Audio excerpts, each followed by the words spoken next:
The Secret of the Sphinx, The Life of Helena Blavatsky. Introduction. The Veil of Isis. The late 19th century was an era of profound illusion. Beneath the triumphant roar of the Industrial Revolution, beneath the cold, clinical certainties of Victorian science, there lived a quiet, desperate hunger. Human souls, weary of factory smoke and rigid dogmas, turned their eyes toward the east, toward the fog-draped mountains, the ancient temples, and the forgotten libraries of antiquity. In the salons of London, Paris, and New York, candles were dimmed. People gathered around heavy mahogany tables, reaching out into the dark, searching for a sign that the human spirit was more than just flesh and bone. It was in this atmosphere of hidden longing that one of the most enigmatic figures in human history emerged. Madame Helena Petrovna Blavatsky. To some, she was the greatest mystic of the modern age, a woman chosen by hidden masters to lift the heavy veil of Isis and reveal the ancient, unified truth of all religions. To others, she was a brilliant illusionist, a chess master of deception who played upon the vulnerabilities of her time. But as the decades fade, the line between the myth and the reality only grows thinner. And the question remains, what if the truths she brought back from her travels were real? Chapter 1. The Child of the Comet.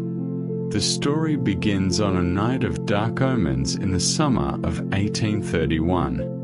In the town of Ekaterinouslov, deep within the vast, windswept plains of the Russian Empire, the air was thick with a coming storm. It was the night between the 11th and 12th of August, a time which, according to local Slavic folklore, belonged entirely to the invisible world. On this specific night, Helena Petrovna von Hahn entered the world. The old house servants whispered in the corridors. They whispered that a child born at this hour was bound to the unseen. A sedmitsa, one who would never walk alone. Helena's early years were shaped by the immense, quiet spaces of rural Russia and the ancient, heavy libraries of her noble family. Her grandmother, Helena Pavlovna Fadeva, was a woman of immense intellect, a renowned botanist who collected rare plants and ancient texts. It was in this environment of science and superstition that the young girl's mind began to twist into unusual shapes. While other children played in the manicured gardens, Helena spent her hours in the dark, wood-paneled library. She stared for days at maps of Egypt, Persia, and the forbidden plateaus of Tibet. But it was not just books that occupied her mind. The servant spoke of the young countess holding long, intense conversations in empty rooms. She spoke to the shadows that gathered in the corners of the grand estate. She claimed to hear the silent thoughts of the birds in the trees and the horses in the stable. When she spoke of past centuries, she did so with a terrifying, precise clarity, as if she were not remembering a story, but reliving a memory. As Helena grew into her teenage years, the strange phenomena around her intensified, becoming a source of quiet anxiety for her family. Visitors to the estate noted that when the young girl became agitated, the heavy iron candlesticks on the mantel would subtly shift. The sound of a distant, ethereal harp would sometimes drift through the hallways at midnight, though no such instrument existed in the house. Was it the manifestation of an untamed, brilliant psyche? Or was Helena's mind a highly sensitive instrument, tuning into frequencies that humanity had long since forgotten how to read? It was during these turbulent years that a specific figure began to dominate her dreams. a tall man of striking nobility, with piercing, luminous eyes and a white Eastern turban. He never spoke with words, but his presence brought an absolute, unshakable calm. He was a protector, a guide, a figure so vivid that Helena became convinced he existed somewhere out there, in the physical world, waiting for her. But the cage of her social class was tightening. As a young woman of the high nobility, her path was strictly charted: a proper marriage, a quiet life in the salons, and an absolute surrender of her fierce, untamed independence. Helena chose a different path, a dangerous one. At the age of 17, in a desperate bid to gain her legal freedom, she accepted a marriage proposal from Blavatsky, a man nearly 3 times her age, the vice-governor of Erevan. It was a strategic move, a rebellion disguised as a wedding. The marriage, as expected, was a disaster of silent defiance. Helena realized almost immediately that she had simply exchanged one cage for another. She refused to fulfill the duties of a wife. And within just a few months, on a misty autumn morning, she made her ultimate move. She slipped out of the estate, mounted a horse, and rode toward the Black Sea port of Poti. She boarded a small English steamer, leaving her name, her family, and her past behind on the receding shore. Helena Petrovna Blavatsky had vanished from the Russian Empire. She was no longer a daughter of the aristocracy. She was a ghost, a wanderer entering the great, dark labyrinth of the world. The ancient lands of the East were calling, and the first steps of her long initiation were about to begin in the crowded, mystical markets of Constantinople. Chapter 2: The Flight from the Altar. The Mediterranean Sea in the mid-19th century was a crossroads of dying empires and rising secrets. For a young woman traveling alone with no passport and a stolen identity, it was a world of immense danger. Yet, Helena moved through it as if she were guided by an invisible map. In Constantinople, she did not seek the safety of European hotels. Instead, she was drawn to the narrow, sunless alleys of the old city, where the smoke of hashish mixed with the scent of roasting coffee and ancient parchment. It was here, in a hidden courtyard near the Grand Bazaar, that Helena had her first true encounter with the hidden currents of occult Europe. She met Albert Rawson, a young American explorer and artist who shared her obsession with ancient mysteries.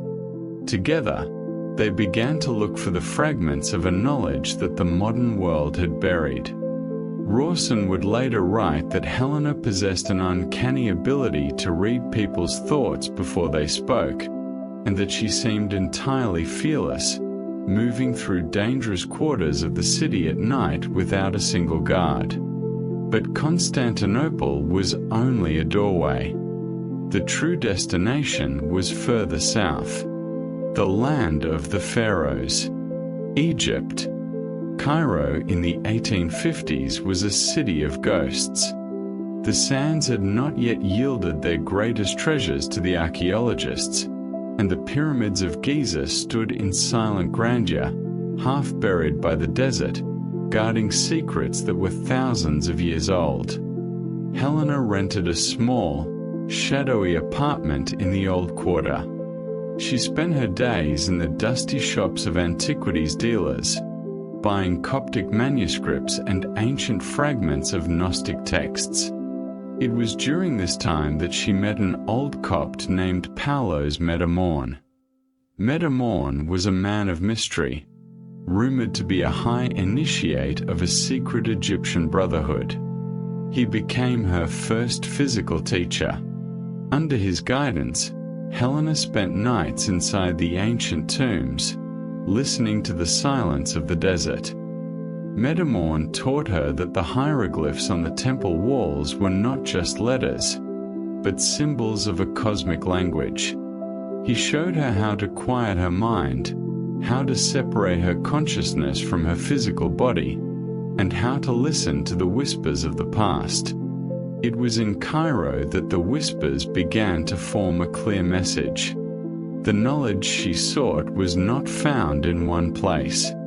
It was a golden thread, running through the ruins of Egypt, the temples of India, and the hidden sanctuaries of Central Asia. To find the source of that thread, she would have to go where no Western woman had ever dared to go. The whispers of the desert were urging her to move east, toward the towering, snow-covered peaks of the Himalayas, toward Tibet. But the path to the Forbidden Land was long, and the world was vast. Before she could climb the roof of the world, she had to lose herself entirely, becoming a shadow moving through the continents, gathering the pieces of a puzzle that would change her life forever. Chapter 3: The Forbidden Gates of Tibet. For nearly a decade, Helena Blavatsky became a myth. Her family received only rare, fragmented letters from different corners of the globe: Java, London, the Americas, and the wild frontiers of India.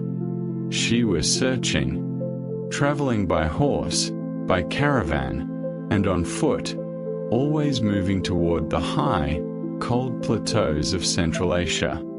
By the early 1860s, she had reached the borders of Tibet. In those days, Tibet was a forbidden kingdom, entirely closed to foreigners. The mountain passes were guarded by fierce warriors, and the harsh, freezing winds of the Himalayas killed many who attempted the journey. But Helena was not a typical traveler.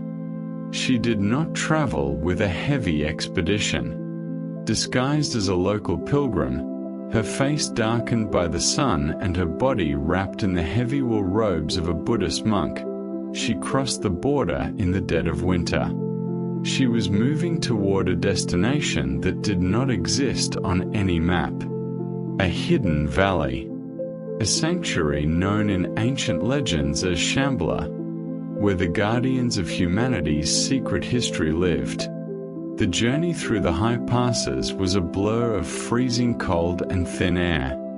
Helena later recounted that there were moments when her physical body could no longer move, when the ice threatened to claim her life. But each time, in the moment of greatest despair, a familiar presence would return. The tall man with the piercing, luminous eyes from her childhood dreams.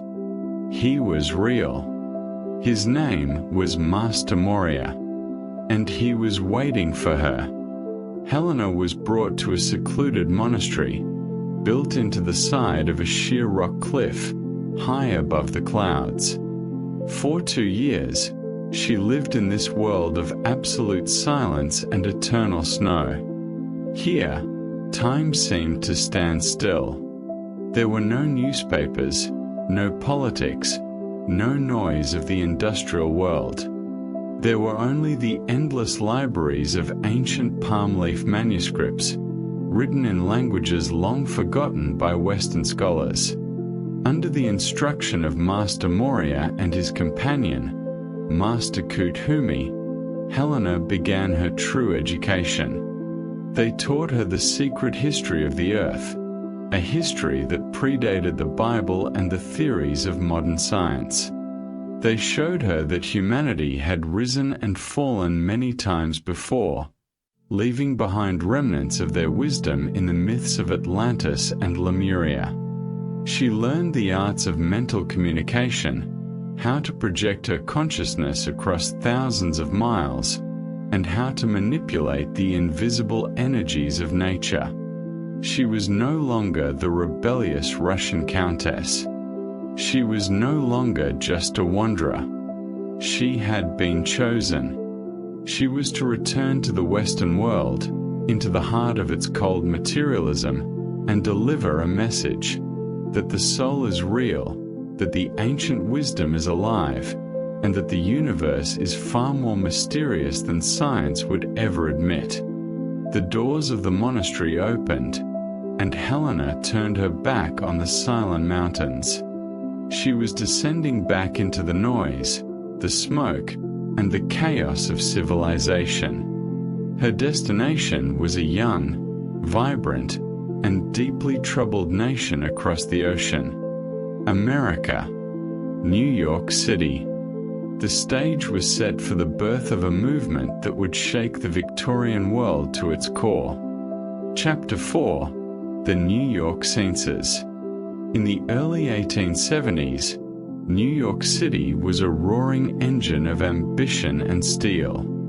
Elevators were beginning to change the skylines, and the streets hummed with the frantic energy of the Gilded Age.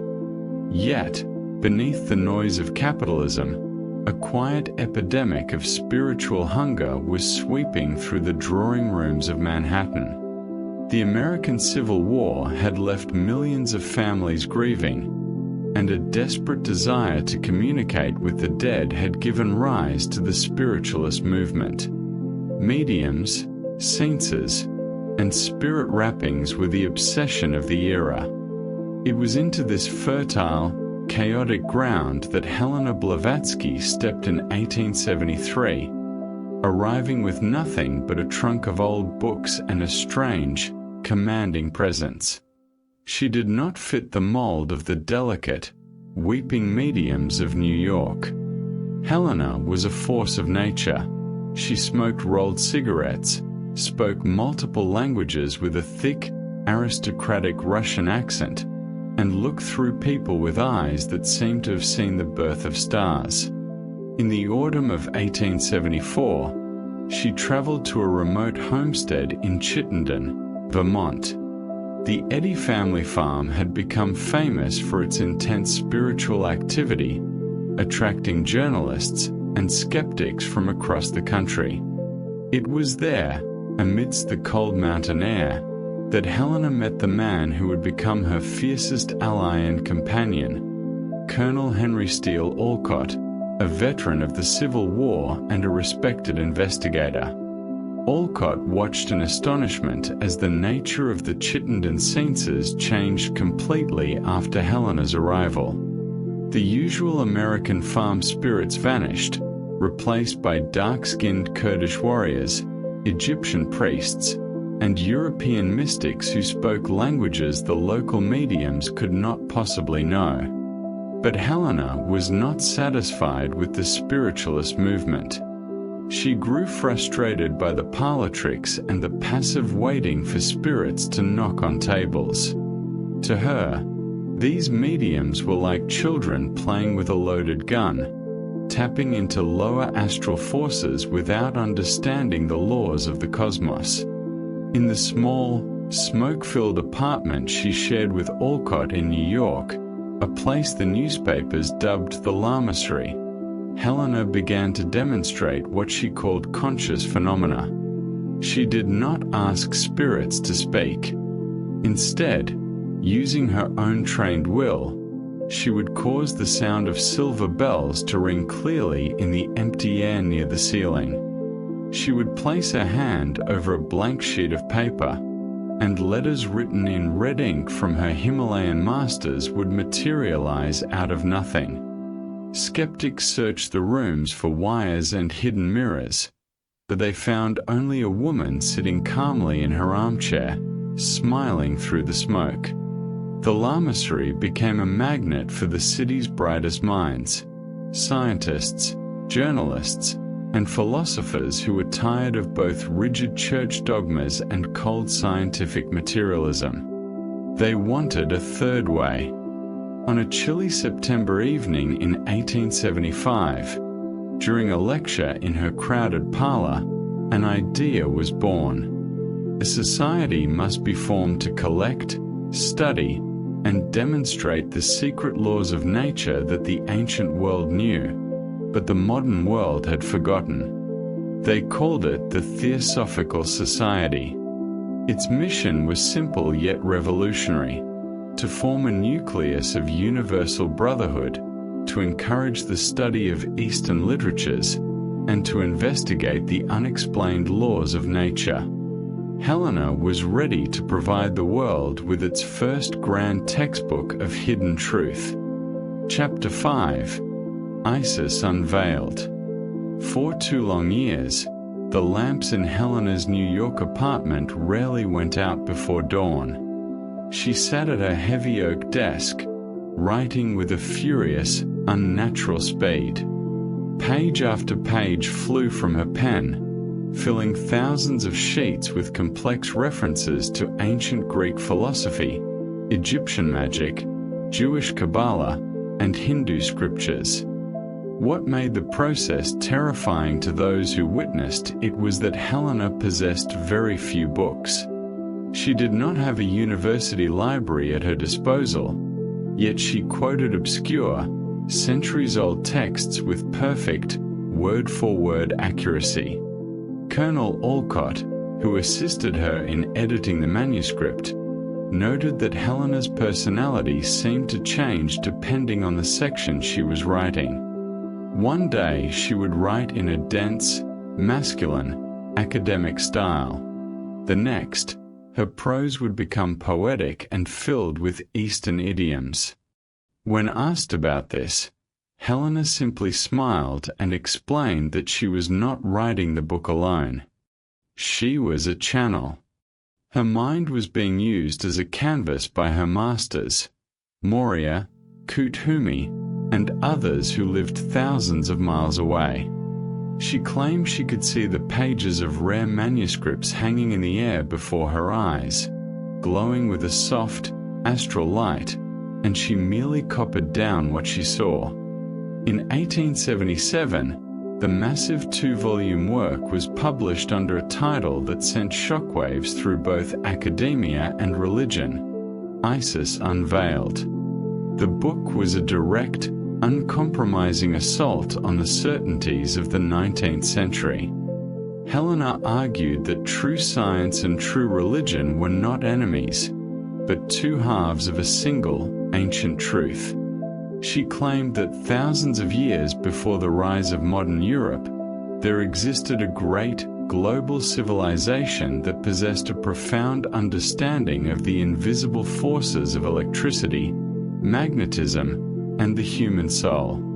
She wrote of forgotten continents, of hidden sanctuaries beneath the sands of Egypt, and of the secret brotherhoods that had kept the torch of this primordial knowledge burning through the dark ages of human history. The first edition of Isis Unveiled sold out in days. The public was captivated, but the establishment was furious.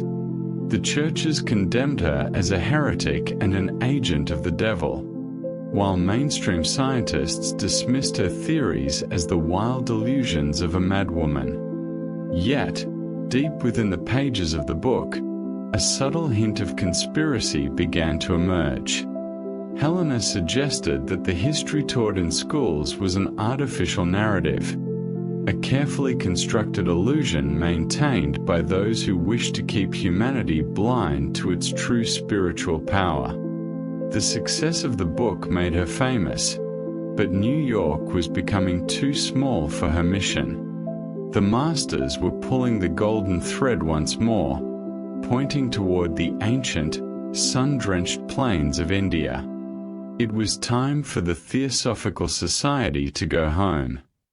Chapter 6: The Masters of Wisdom. The transition from the cold stone of New York to the humid, ancient air of India felt like a homecoming. In 1879, Helena and Olcott arrived in Bombay, establishing the new headquarters of their movement. Eventually, they moved south to a beautiful, sprawling estate in Adyar, near Madras, bordered by the quiet waters of the river and the vast expanse of the Indian Ocean. In India, Helena's work took on a deeper, more dangerous tone. She was no longer just talking about ancient history. she was introducing the world to its living guardians. It was during the Ajya years that the phenomenon of the Mahatmas became the center of a global obsession. These were the masters of wisdom, highly evolved humans who had conquered death and decay, living in seclusion in the remote valleys of Tibet, yet monitoring the spiritual evolution of the planet. They were not gods, Helena insisted, but men who had awakened the dormant powers within the human constitution. And now, they were communicating directly with select members of the Theosophical Society. The letters arrived in ways that defied all logic. Alfred Percy Sinnett, the influential editor of India's leading newspaper, The Pioneer, became a key recipient.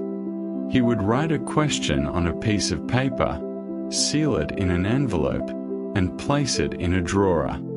Hours later, or sometimes within minutes, the seal would remain unbroken, but inside, written in a flowing, blue ink, would be a detailed response signed by Master Kuthumi. These Mahatma letters contained a vast blueprint of cosmic philosophy. They spoke of the universe as a living organism, composed of multiple dimensions or planes of existence. They explained the laws of karma and reincarnation, concepts that were almost entirely unknown to the Western public at the time. But the letters also contained a chilling warning. The masters hinted that a shadow was falling over human civilization. The rapid rise of technology without a corresponding rise in spiritual awareness was leading humanity toward a precipice. They revealed that secret societies, hidden behind the veils of European politics, were manipulating events to drive the world toward a massive, global conflict. To Sinnett and many others, this was the ultimate revelation, a secret government of the world, composed not of politicians or bankers, but of spiritual adepts who worked in silence to preserve the balance of light and darkness on Earth. Helena moved through this storm of mystery with a quiet, knowing exhaustion. Her health was failing, her body swollen and weak from Bright's disease, yet her spirit remained untouchable. She knew that the closer she got to revealing the core of the ancient secrets, the more the forces of the material world would try to tear her down. And the first heavy blow was already being prepared in the shadows of the British colonial government. Chapter 7: The Indian Twilight. The heat of southern India was a living thing, thick and heavy with the scent of jasmine and wet earth. At the Ajya headquarters, the Theosophical Society had grown from a small group of New York eccentrics into a global movement. But this rapid rise did not go unnoticed. To the British colonial authorities, an enigmatic Russian noblewoman who commanded the devotion of both wealthy Europeans and high-caste Hindus was not just a mystic. She was a political threat, a suspected spy.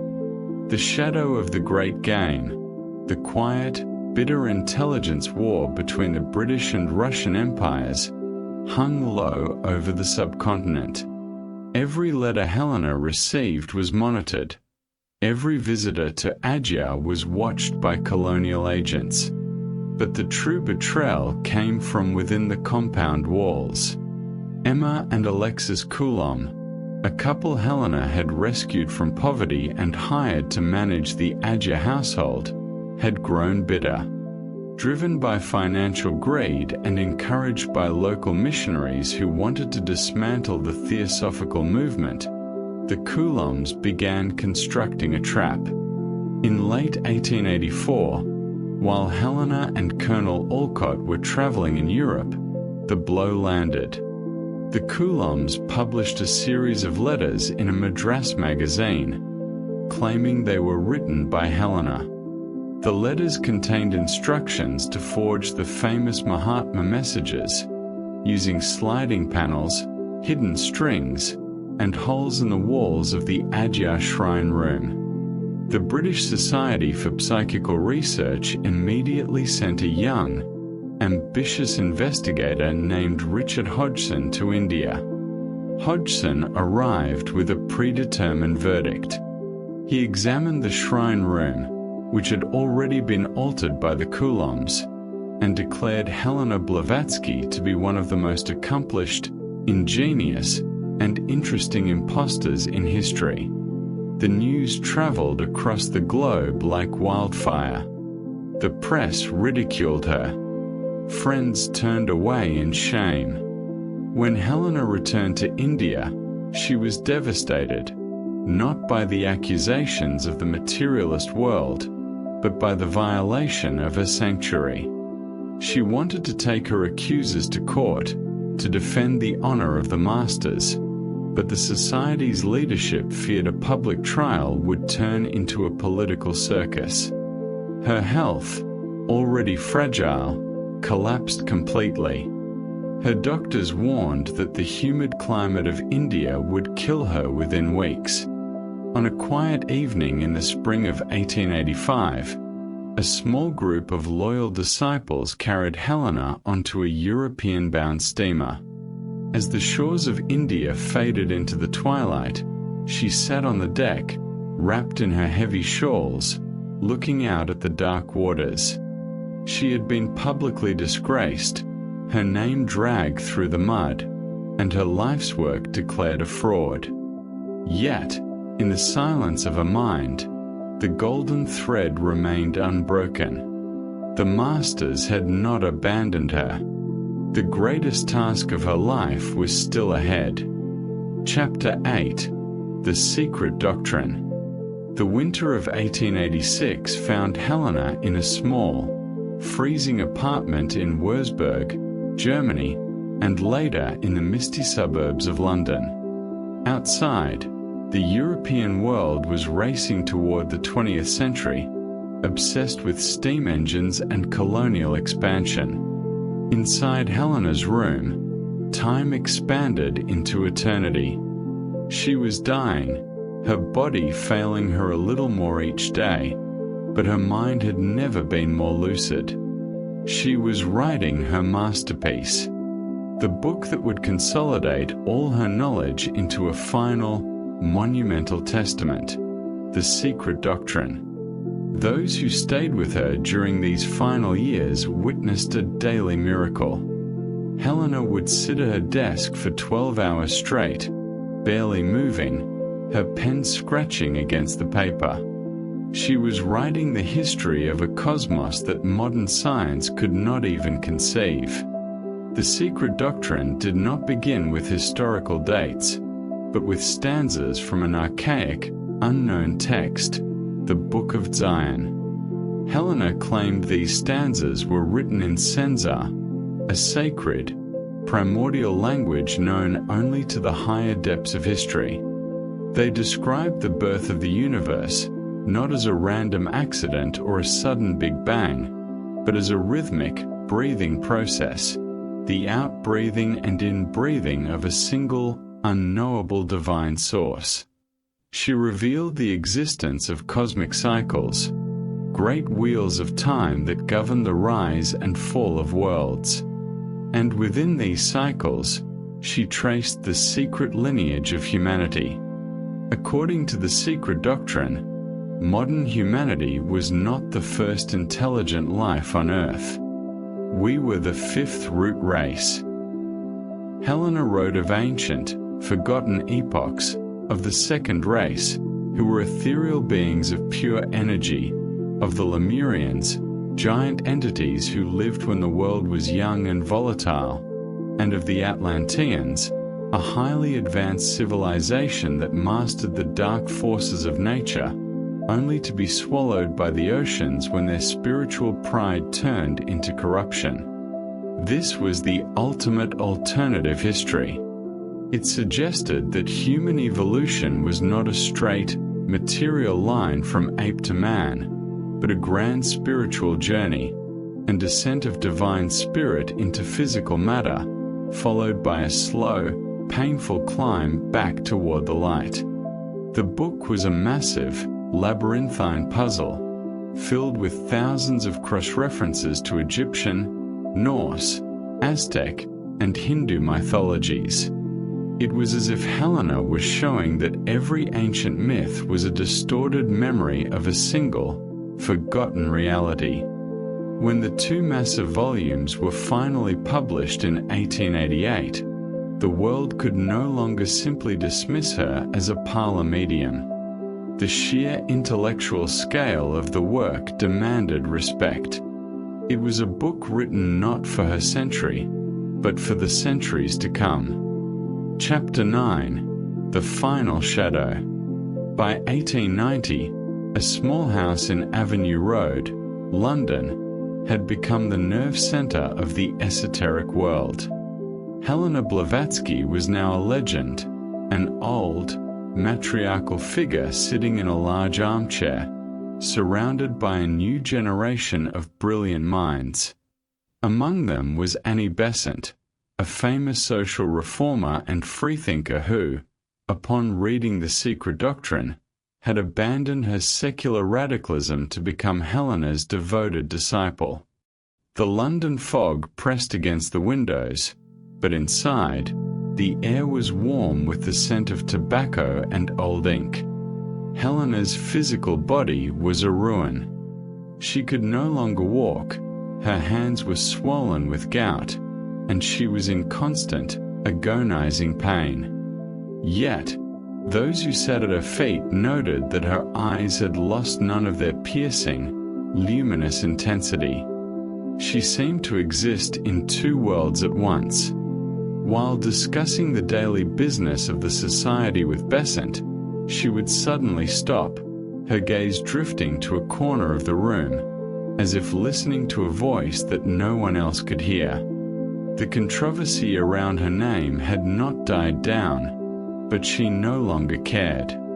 She had realized that the world's praise and the world's condemnation were equally illusory. Her mission had never been to win the approval of Victorian society. It had been to plant a seed in the fertile ground of human consciousness. She spent her final months writing The Voice of the Silence, a beautiful, poetic fragment of the ancient Tibetan teachings dedicated to the path of the mystic. It was a book about the inner journey, about silencing the noise of the mind to hear the quiet whisper of the soul. In the spring of 1891, a severe epidemic of influenza swept through London. Helena's weakened body could not fight the infection. On the morning of May 8th, she was helped into her armchair by her loyal companions. She could no longer speak, but she looked at each of them in turn, her eyes filled with a calm, unshakable peace. She took one final, gentle breath, and her head tilted slightly forward. Madame Helena Petrovna Blavatsky had left the physical plane. She was 60 years old. In accordance with her wishes, her body was wrapped in a simple white sheet and cremated without any church ritual. Her ashes divided between London, New York, and Adyar. She had vanished from the world of matter, leaving behind a legacy that would ripple through the decades in ways no one could have anticipated. Chapter 10: The Eternal Journey. The passing of Helena Blavatsky was not the end of her story, but the beginning of its true resonance. In the years that followed her death, the ideas she had brought from the hidden valleys of Tibet began to subtly filter into the bloodstream of Western culture. Scientists like Thomas Edison and scientists exploring the boundaries of psychology kept copies of The Secret Doctrine on their desks. Writers, poets, and artists found in her works a new vocabulary for the human imagination, a way to see the universe as something alive, conscious, and deeply interconnected. The conspiracy she had hinted at throughout her life, the idea that material history is merely a surface show, controlled by deeper, unseen currents of spiritual and political force, became the foundation of modern alternative thought. She had opened a door that could never be closed again. Was she a prophet, a genuine messenger of a hidden hierarchy of masters? Or was she a lonely, brilliant woman who created a magnificent myth to escape the suffocating limitations of her time? Perhaps the truth lies in the realization that a myth, when lived with absolute, unwavering conviction, becomes a reality of its own. As the memory of the Victorian era fades into the deep mist of time, the figure of Helena Blavatsky remains standing at the crossroads of history. A wanderer who crossed forbidden borders, an iconoclast who challenged the certainties of her age, and a soul who reminded a materialistic world that there are more things in heaven and earth than are dreamt of in its philosophy. The long journey through the fog of the past comes to a quiet rest. The books are closed, the candles are extinguished, and the ancient plains of Russia, the deserts of Egypt, and the snow-covered peaks of Tibet sink back into the eternal, peaceful dark. The secrets remain, guarded by the silence of the night.